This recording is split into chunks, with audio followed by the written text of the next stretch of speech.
Hey, welcome back to the channel. It's awesome that you're tuning in. So in this video, we are going to take a close look at this game system you can pick up. And yeah, it's also called the Pandora's games, whatever. Like, there are a lot of names of it, but the question remains, how good is it? How bad? But let's do a quick unboxing first, because I want to see what is in the inside. Because when it comes to these China products, it's always a gamble. And like, this is one of those great examples. Like, is this thing worth picking up? Okay, so this is more like some game system, and yeah, with the game system, they are basically selling these, yeah, let's say the boxes itself. They normally like stick inside of your, let's say, Pandora's box. So inside the package, you're going to get yourself two controllers, the Yukon versions. I've got the wired version. Oh my, I have so many of these things now, but they are like okay quality. Like, some of them, let's put it that way, but you can already see like one of the giveaways when it is really like bad is this, like no rubber at all. Like, this is like the cheap, very long travel, cheap quality buttons, absolutely garbage. But the reason why they give you these special controllers, because with these boards you don't have always the option to use, let's say, multiple controllers. You can use an USB hub on it, but these special controllers come with only one USB connection. You can plug it in. Yeah, there are two connections over here, but only one can be used for actually like an input device. So we do have like the VGA out, HDMI, volume control, on and off switch. They're using a jumper over here for basically when you plug it in, yeah, you're going to get some juice. And plugging in, you're just going to get yourself your typical 12-volt power supply. So that's what you're going to get inside this white box. Ah, there it is. I was thinking like, yeah, we do have like the HDMI cable is included. And of course the deluxe manual, and I can say like not the toilet paper stuff that we're getting normally. This is quite interesting, like say explanation. You can see like this is basically like universal manual they're sending you, because this is also for the Gemma and the family edition.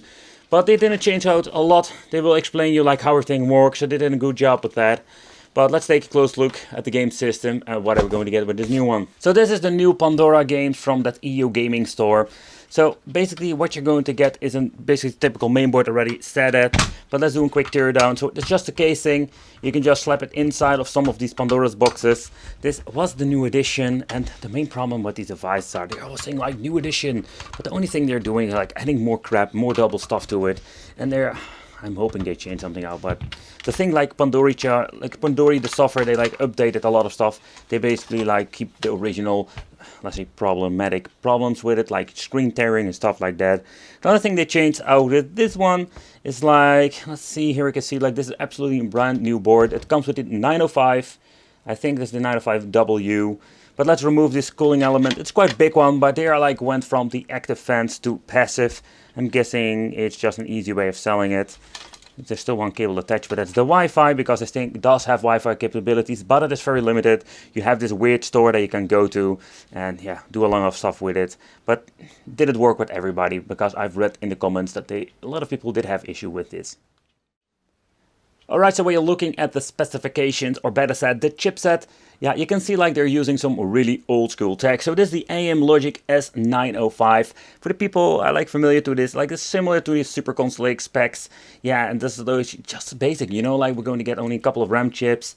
Yeah, the specification of this thing is not amazing. A little bit of a bummer. So when it comes to these boards, they try just to downgrade it and find cheaper ways to make it, or that is what I think of it. Especially when you're looking at the layout, the way they constructed it. So basically, like when it comes to revision, they like keep improving it, but when it comes to the specs, that is nothing much.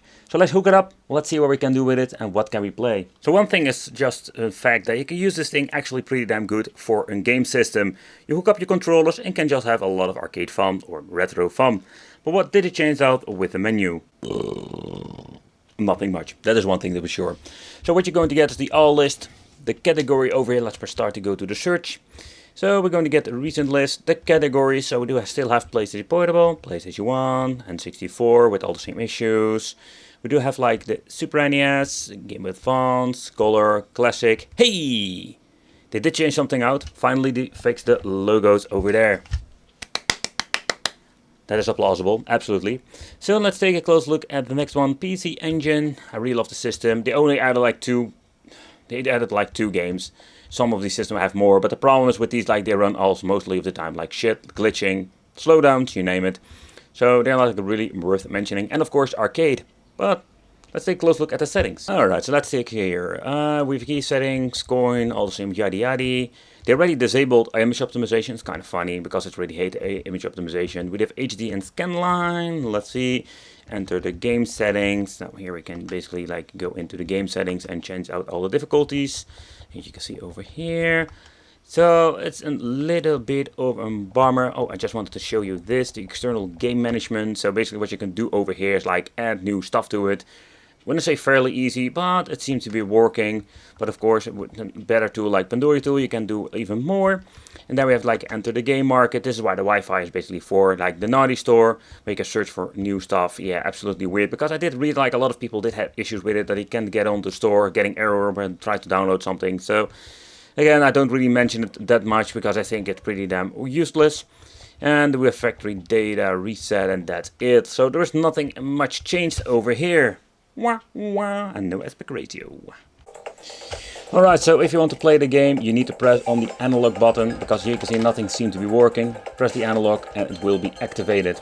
So let's press this 2 on 2. But I think they didn't add or disable the freaking 2-player one, so that seems to be not working today. But you can see I still have some issues with this. So when it comes to the controllers and PlayStation Portable, that's not going to be a right fit. Alright, so I went to the configuration system over here, but nothing seems to work, like setting wrongly, like everything seems to be working fine. Alright, so let's see, we can boot up layer 2. Wow. Can tell you like the control is really rubbish, like absolutely rubbish. So let's see if we can even run some PlayStation 1.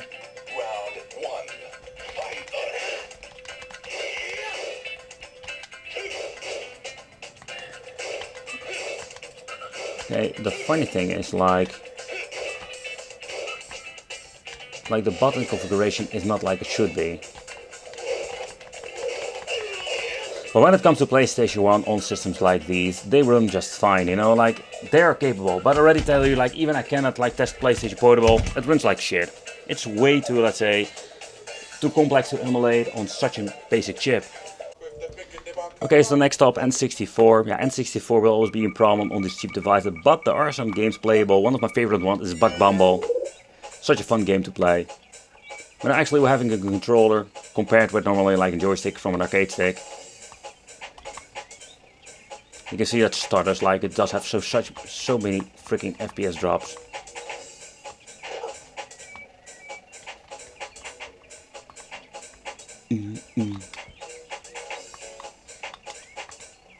I don't know which buttons need to shoot. Oh, there it is. Whee! But what I do like about this system, they are capable enough to running some 8-bit and 16-bit stuff. The only weird thing is like we always need to find out which button to press for freaking playing this game. Oh, there we are.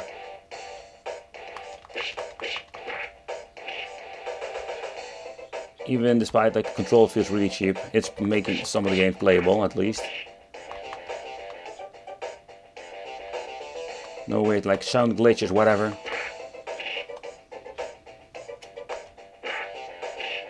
Come on! I really love when you use that.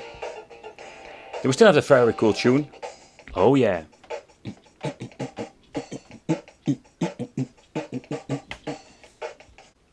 That's something they didn't like really try to fix, is like the quick load and quick save option. It seems to be working on these like say the 8-bit, 6-bit stuff, but also like with the higher end PlayStation 1, it doesn't run at all. Whereas some of the boxes like Pandora Box DX does have this feature. So a little bit of a bummer that they still don't give a shit about it or fixing these issues. Another weird thing is like only one single game, Mortal Kombat 1, has a loading time of freaking like a minute or so. And basically like this is one of those systems that I don't get, like why does it take so long? Because when you're looking at some of the boxes I've reviewed, they have almost like instant loading. Kind of weird, don't you think so? Alright, already give automatically credit. Let's see if I can start it up. Wow, that was a really delay in the audio. Oh, that sounds really bad. Yeah, but can I enter the game or what? Ah, there it is. Freaking finally. So you can see like we do have a lot of hassle like getting into the game and... Alright, so let's see. Wow, look at this. I don't know what's with you, but... Holy crap, there's a lot of delay. You can hear like the audio is completely messed up sometimes.